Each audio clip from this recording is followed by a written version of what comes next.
आंदोलन की जो तस्वीर दिख रही है वो पूरी दुनिया के सामने नरेंद्र मोदी की सरकार को शर्मसार करती है। जिस तरीके से हमारे किसानों को टीयर गैस, रबर बुलेट्स और बैरिकेड से रोका गया वह बहुत ही शर्मनाक है। पर इस पूरी घटना में प्रधानमंत्री मोदी का किसान विरोधी चेहरा जिस तरीके से सामने आया, उससे यह साफ हो गया कि जो खुद को विश्व गुरु मानते हैं वो असल में विश्व गुरु है।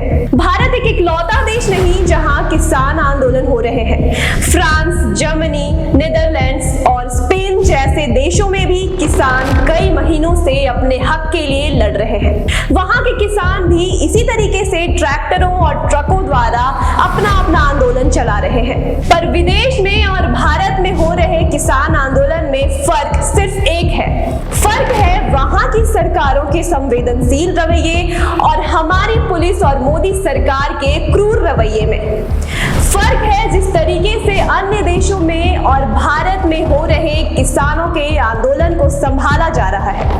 ये तस्वीर है फ्रांस की, जहां हजारों आंदोलनकारी अपनी मांगे रखने के लिए सड़कों पर उतर आए। लेकिन फ्रांस के राष्ट्रपति इमैनुएल मैक्रोन ने यह साफ कह दिया था कि कोई भी पुलिसकर्मी किसानों पर किसी प्रकार का हमला नहीं करेगी। यूरोप के देशों में हो रहे किसान आंदोलनों में एक चीज बिल्कुल नियंत्रित है, वो है लॉ एंड ऑर्डर। पर भारत में जिस बर्बरता से नरेंद्र मोदी ने किसानों को रोकने के लिए उनके रास्ते में कीले, तारे, बैरिकेड की फसल बोई है, वह बेहद ही दिल दहला देने वाली तस्वीरें हैं। किसानों के न्याय की मांग से नरेंद्र मोदी फिर एक बार डर गए।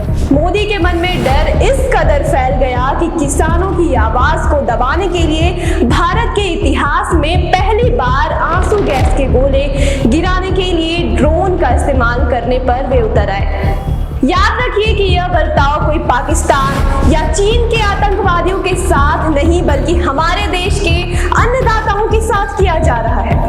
पंजाब और हरियाणा के किसानों ने यह फिर से साबित कर दिया कि अगर मोदी की अकड़ को कोई तोड़ सकता है तो वो सिर्फ और सिर्फ हमारे किसानों की एकता ही है।